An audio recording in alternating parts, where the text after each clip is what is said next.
everyone, welcome back to the channel here today. Today we're going to talk brand loyalty, and if you have it, you need to drop it right now. Whew. It's hot today, guys. It's October something, and it's 90 degrees in Kansas City. Just isn't right. So today we're going to talk about, though, brand loyalty and why you need to drop it, because there's so many good companies out there. If you are closed off to any of them, you could be missing out on a really good product.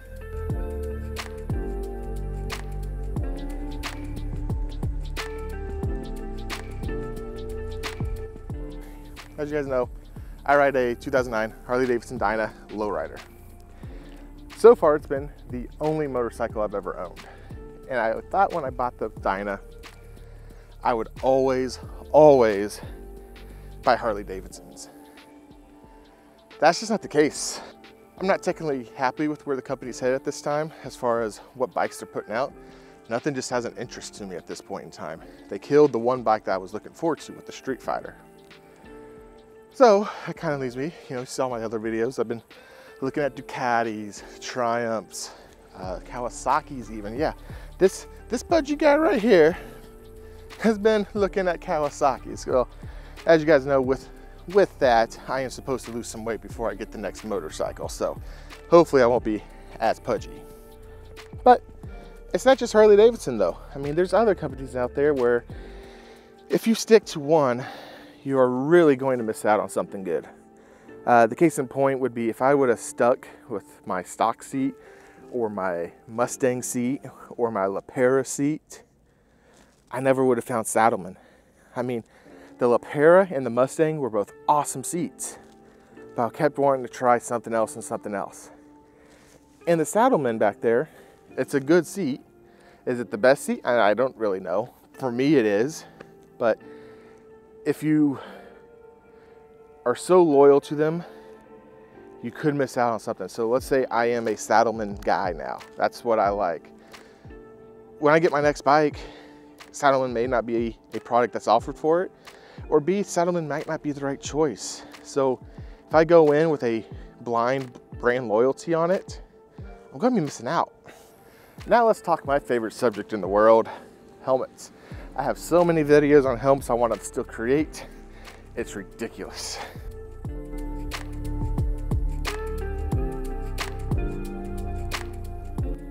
So I think you guys can tell by now, my preferred motovlogging brand appears to be Shoei. They are just a quiet, quality, great helmet. But, oh no, we're too hot. Damn it.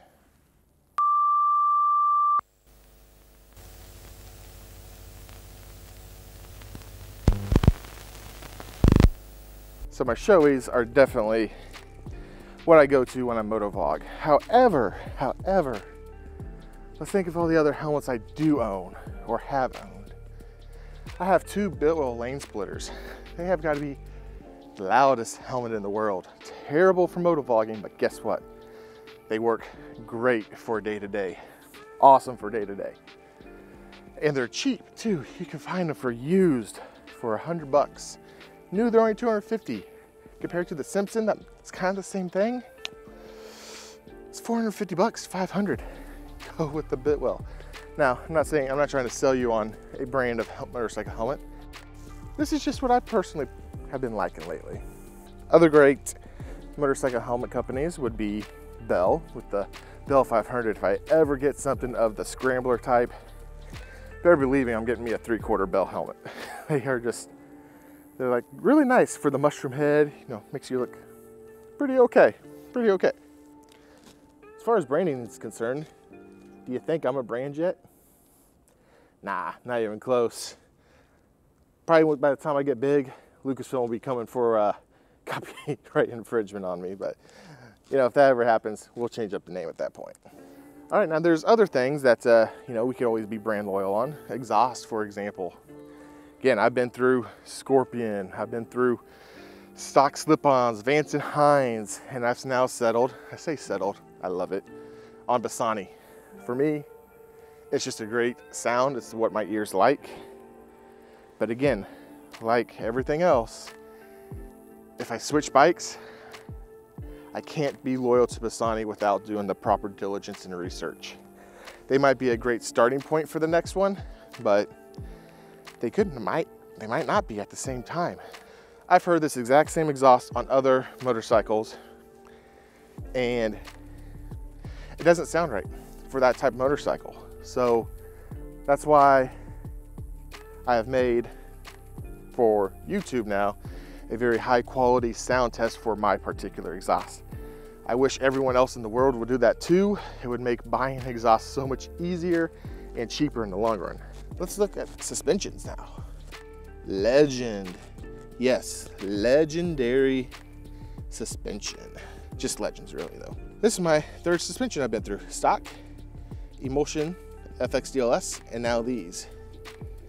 These are the best I've had, but they're expensive as all get out. And I got to the point where I was getting kind of over budget on my build, so I decided just to go with what I know would probably work best. But guys, there's Progressives, Track Specialties. There's other different options out there for the application.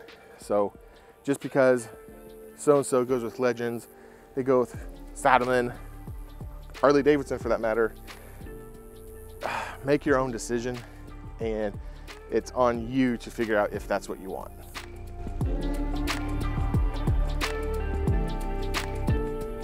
I still love Harley Davidson.